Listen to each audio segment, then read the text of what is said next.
A Marriage of Convenience. Chapter 2. It happened on a Tuesday evening. Orm had retreated to the second-floor study, a sunlit room with antique books and oversized windows that overlooked the courtyard. She wasn't reading, just sitting in the armchair, knees tucked under her, pretending to be absorbed by the view. Below, Ling had just arrived home early, a rare event. She was standing in the front garden speaking to the gardener, a young man with nervous hands and too many apologies. Ling's blazer was off, sleeves rolled up to her forearms, her long black hair still in its usual sleek ponytail. Orm watched her with an intensity she couldn't explain. Ling's posture was relaxed but commanding. She nodded once at something the man said, then crouched beside one of the flower beds, touching the edge of a thorny rose bush with a careful, almost reverent motion. Orm pressed her fingers to the window pane. Why was Ling like this with everyone but her? Calm, kind even, gentle, but with Orm she was a shadow, a storm that came after dark, soaked her skin, and vanished by morning. She tried to tell herself it didn't matter. Ling didn't love her. Ling didn't owe her anything. This was what she had agreed to. Still, Orm couldn't stop watching. When Ling stood and smiled faintly at something the gardener said, not a flirtatious smile, not the kind Orm had seen in her nightmares, but a tired, professional curve of the lips. Orm felt something tighten in her chest. It wasn't jealousy, not exactly. It was loneliness, the strange, slow ache of sharing a home with someone whose heart was a locked room. Orm wrapped her arms around her knees and stayed there long after Ling had gone inside, unseen. That night, Orm walked past Ling's office on the way to the kitchen. She hadn't meant to stop, but the door was open a sliver and Ling's voice drifted out, low, composed, and edged with command. "We'll restructure the terms. Have legal send over the adjusted figures by tomorrow morning." A pause, then, firmer. "Tell them if they want the deal, they play by my clock, not theirs." Orm froze. She had never heard Ling speak like that, not to her, not even during sex. This voice was all precision and steel, no softness, no hesitation, and yet there was something magnetic about it, like watching a lioness in motion, poised, lethal, quietly beautiful. She hovered by the door, breath caught. Another voice answered on the call, muffled and polite. Ling didn't raise hers. She didn't need to. The way she said, "I expect results," made it clear she was used to getting them. Orm felt something strange spark in her chest. Admiration or fear? She backed away before Ling noticed her, heart pounding for reasons she didn't fully understand. In the kitchen, she poured herself a glass of water and leaned against the counter, gripping the rim tighter than necessary. She was married to a woman she didn't understand, a woman who didn't touch her hand during the day but took her body every night like it was owed, a woman who sounded more intimate with boardrooms than with her own wife. Orm took a shaky sip and stared at the tiled floor. How much of this was her choice, and how much of it was her trying not to feel left behind? She didn't know. She only knew she was starting to want more. Orm found her mother folding laundry on the patio the next morning. The sun was warm, the scent of jasmine thick in the air. Her mother sat cross-legged on a cushioned bench, smoothing out one of Orm's silk dresses with practiced fingers. It should have been a peaceful scene, but Orm couldn't shake the tension in her chest. She sat beside her without a word. For a moment, neither of them spoke. The quiet between them wasn't uncomfortable, just careful. Finally, her mother said, "You've been quiet." Orm shrugged. "I'm adjusting." "To what? Luxury? Staff? A wife who doesn't speak to you in daylight?" Orm's lips tightened. "It's not like that." Her mother smiled gently, not unkindly.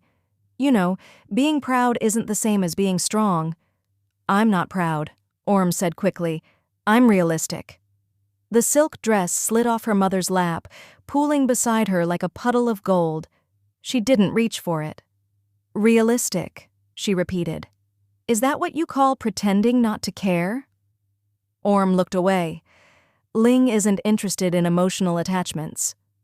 "Are you?" Orm didn't answer. Her mother reached over, brushing a strand of hair behind her ear like she had when Orm was a child. "Ling may be unreadable," she said softly, "but you're see-through, darling." That stung more than it should have. Orm stood abruptly. "I have things to do." Her mother let her go, only saying, "You can keep pretending, but sooner or later your heart will stop cooperating." Orm didn't reply, but the words followed her like shadows the rest of the day. That evening, Orm passed by Ling's study again. The door was closed, but the light was on, a warm, golden spill through the frosted glass. She paused, not sure why. Maybe it was the silence, or maybe it was the smell of food, something delicate, something homemade. After a moment's hesitation, she pushed the door open just enough to peek inside. Ling was sitting on the couch with a tray on her lap, not at her desk, not hunched over documents or laptops, just eating, alone. There was rice, stir-fried vegetables, and a small bowl of soup. The kind of simple meal Orm hadn't seen her eat since their wedding night. No wine, no servants hovering, just Ling, hair down for once, loose around her shoulders, chopsticks moving slowly. She didn't notice Orm watching. Her posture was tired. Her shoulders, usually squared with purpose, slumped a little. Her expression, usually unreadable, softened as she stared at the steam rising from the soup, and for one moment she looked heartbreakingly human. Orm closed the door before she could be caught. She leaned against the wall, stunned by her own reaction. She should have felt indifferent. Instead, she felt like she'd seen something forbidden, sacred even. It made her chest ache. Back in her room, she sat on the bed, unsure what disturbed her more, the fact that Ling had a private softness, or the fact that she'd never once shown it to her, not even after slipping into her bed so many nights in a row. Orm couldn't sleep. Around midnight, the front door opened quietly. Ling had come home later than usual. Orm was sitting on the couch, scrolling aimlessly through her phone. She didn't look up. Ling stepped out of her heels and placed her keys gently in the bowl by the door. "Still awake?" "You're late." Ling nodded, loosening the buttons of her blouse. "Meeting with a potential investor."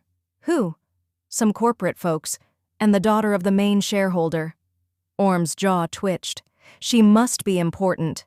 Ling looked at her, amused. "You sound jealous." Orm scoffed and turned away. "None of my business." Ling walked over, slow and deliberate, until she was standing just behind the couch. Her voice dropped. "You're my wife. It is your business." Orm didn't answer. Not directly, but her pulse fluttered, and her mouth went dry. She stood and brushed past Ling toward the stairs. "I'm going to bed." Ling watched her go for a moment, then followed. Orm lay in bed, eyes fixed on the ceiling. The sheets were cool. The room smelled faintly of jasmine from the garden below. But she wasn't tired, not in any way that counted. And for once, Orm wasn't dreading it. She was waiting for it, aching for it, even if she wouldn't admit that out loud. Because something had shifted. Seeing Ling so human, so quiet with her tray of rice and soup, had twisted something inside her. It made the woman who climbed on top of her at midnight feel less like a stranger and more like a secret. One Orm wasn't sure she wanted to share. She turned on her side, pulling the sheets higher, pressing her knees together. The memories came without mercy. Ling's mouth against her throat, her hand between Orm's thighs, the slow, steady rhythm that always started with control and ended with release. Orm had stopped pretending it meant nothing, but what hurt more was how it ended, every time. Ling would slide off her, clean herself in silence, and turn away. No kiss, no glance, no warmth. Only sleep, like she'd just finished a task. Orm bit her lip. She didn't want love. Not exactly. She didn't want poetry and flowers and whispered I miss yous. She just wanted to feel seen, to be wanted when her legs were closed and her clothes were on. Was that too much to ask? She rolled over again and shut her eyes tight. Later that night, Orm lay in bed on her side, pretending to sleep. She heard the door open again, and Ling's footsteps as she entered the bedroom. Ling didn't speak. She simply undressed, climbed in behind Orm, and pressed her body flush against her back. Her thigh slipped between Orm's legs. She pushed forward deliberately, her core rubbing against Orm's in firm, practiced motions. Orm bit her lip. She was already wet. Ling humped her slowly, steadily, until her breath hitched and her body tensed with release. When it was over, she didn't say a word. She kissed Orm's shoulder, turned over, and fell asleep. Orm lay wide awake, heart racing. But something changed. The mattress shifted. There was a pause, long enough that Orm thought maybe she'd misread the moment. Then an arm slipped around her waist. Soft, steady. Ling pulled her in close, not roughly, not demandingly. Just there. A quiet warmth pressed into her spine, a breath against her neck. Orm kept her eyes shut, but her heart thundered. She didn't know what it meant, didn't know if it would happen again. But for the first time since they married, she fell asleep wrapped in something that almost felt like comfort, and it terrified her. Orm woke to the sound of birds. Soft morning light filtered through the sheer curtains, painting silver stripes across the bed. The warmth behind her registered first, an arm still draped around her waist, a steady breath at the back of her neck. She stiffened. Ling hadn't moved. Her wife was still asleep, chest rising and falling in a slow, even rhythm. Her grip was gentle but sure, holding Orm close in a way that felt tender, unpracticed, but real. Orm's heart kicked into her throat. She could have slipped out, could have rolled away and pretended it hadn't meant anything, but she didn't. She stayed still, eyes wide open, staring at the sliver of morning sky outside the window. What did this mean? What was she supposed to feel? A quiet intimacy. It scared her more than the sex ever had, because this was the kind of closeness she didn't know how to guard against. There was no anger to armor herself with, no coldness to recoil from, only warmth, vulnerability, and the terrifying pull of maybe. Orm blinked hard. She didn't want to need this, didn't want to crave something that wasn't part of the deal.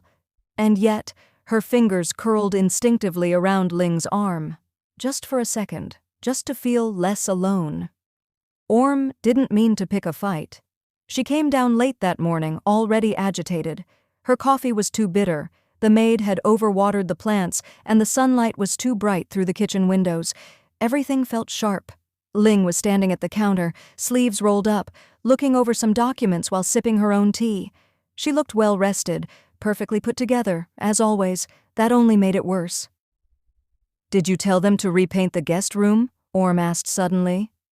Ling didn't look up. "Yes, the walls were peeling." "They weren't," Orm snapped. "Too fast, too loud. They were fine." Ling finally glanced her way. "Was that a room you use?" "No," Orm admitted. "But that's not the point." Ling set her mug down. "Then what is?" Orm opened her mouth, then closed it again. What was the point? That Ling made decisions without telling her?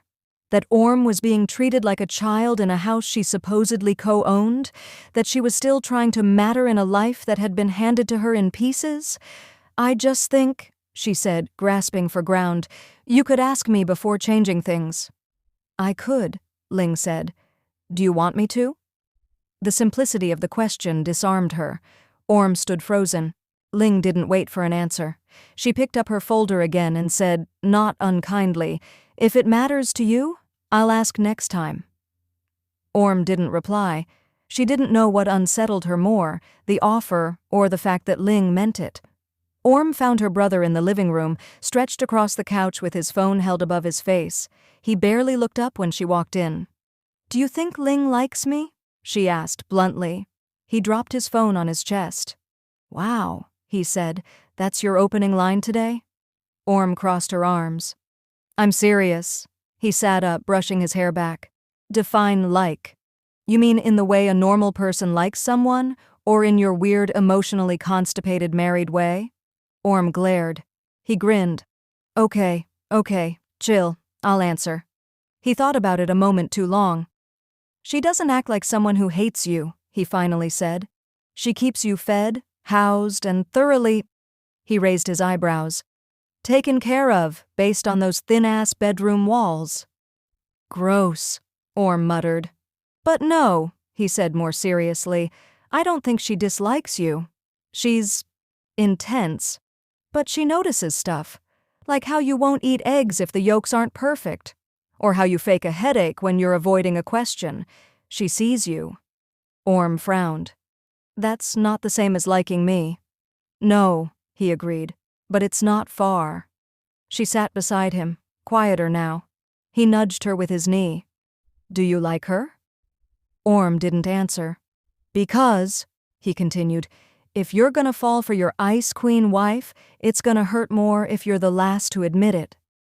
Orm threw a pillow at him, but the question stayed. That night, Orm didn't pretend to sleep. She lay awake again, this time facing Ling.